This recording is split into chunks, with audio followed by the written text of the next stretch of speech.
right there. So my name is Adam. Two hats as well. Everybody seems to have a lot of hats. I work at SenseFly in the engineering department. I've also been running Drone Adventures for a while. What is Drone Adventures, you may ask?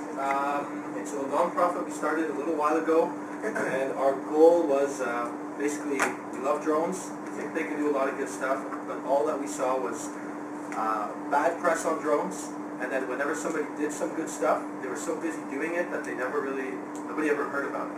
So we thought, well, let's do some good stuff, but let's promote it. So we try to promote a lot of different things. So drones for helping our people, so that's kind of everything we're doing here, humanitarian aid, development work, etc.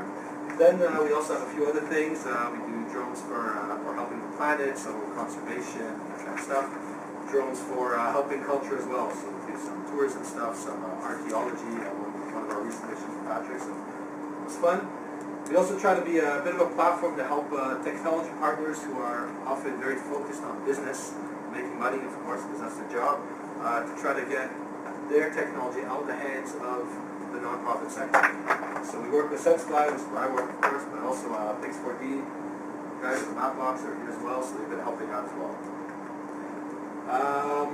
How do we work? Our goal is really to do missions, so it's not necessarily 6-month deployments, but really get out there quick, do a lot of work in a short time, release the data so that it's available, open source, so that people can work with it afterwards, promote the mission through a bit of videos and lovely stuff. Patrick always does, fellow journalists, and there we go. It's been about 18 months. We've worked 10 different deployments as of a couple weeks ago on a bunch of different continents. I got 3 minutes left, so I'll try to run quickly through some of this. First of all, we use mapping drones. How does a mapping drone work? It's quite simple, actually. It's not the DJI you may be used to for taking videos. It's a drone that you map out an area. You launch the drone, so here we see that video runs. It doesn't, but basically you hand launch it. All the time anyway. You take a whole bunch of images, a few hundred, a few thousand images, run it through software, specialized software, which then basically makes a map out of this, or even a 3D model. We did a bunch of work, so I'll run through a few of the projects that we did in specifically the humanitarian sector. One was work in the Philippines, where it seems like everybody was in the Philippines, so I'll show a little bit of what we did out there. This was with MedAir, which is a Swiss NGO, for those of you that haven't heard. Everyone knows the typhoon. There's a few different things we did. One thing that I thought was really cool was community level assessment. So this is where you really go into a town. I mean, towns, they know maps. They've used maps before, but this is the kind of map that they have. So hand-drawn, completely off, not necessarily very useful. We thought, let's bring in some drones. We go into the community in the morning, we show the drone, we show how it works, we explain a little bit so that they're also involved. We fly it, we get even some of the community members to launch the drones fly. And then we process in the afternoon. By the evening, we've got a map on a USB stick that looks a little bit like this that we can send to the printers. And the next morning, we can go right back into the community and give them this map. So they might not have laptops, they might not have gigabit internet, they might not have all this access to technology, but if you give them a map, then that's immediately powerful very next day.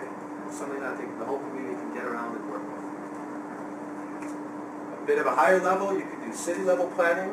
So more images of Tacloban here. When the typhoon came in, destroyed a lot of homes. They decided not to build new homes anywhere near the water anymore, so what do you do with all these people that lived there before? You have to relocate them. Again, this is around the town of Tacloban. This is a new area they were building in the north to relocate. That's the map that they had to work with to build thousands of homes. So we thought, let's go in again. That's the mayor of Tacloban, who also wanted to launch a drone. You guys still want to do this. And in the span of a few hours of flying, we managed to map the whole area. So here you see 10 square kilometers. The whole area is down to about 5 centimeter resolution. So really nice resolution with 2 hours of work and a few days of processing afterwards. This is work we did with the IOM. I got about 30 seconds left, so I'll probably skip right through it. But this is work with Sebastian. This is another mapping project we did. Over here we mapped a river valley. It's not really a river valley, but when the water comes in, all of this floods. So this is what happens.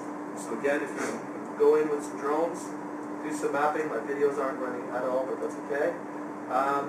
You can basically do some hydrological analysis and then figure out a little bit where you can build flood protection so that the next time the flooding isn't as bad and then people don't lose their homes and the land doesn't get destroyed. So this is just basic flood protection done based on the imagery that we created. I'm over my 5 minutes, so I'll just run through some quick, nice pictures of Fukushima. Again, big disaster, big earthquake, tsunami, nuclear disaster. Doesn't look so pretty. If you do some maps from above, you can give this to the local communities again so that they can reconstruct, use this as a basis for planning reconstruction afterwards. My 5 minutes are up, so the whole basic message here is mapping drills are cool, they exist, they're available today, and it's a technology that's not very hard to use and it's hopefully going to get more and more out. So yes? Yeah, We'll have Q&As later. no questions. We'll have a whole hour. Sorry, I have 6 minutes.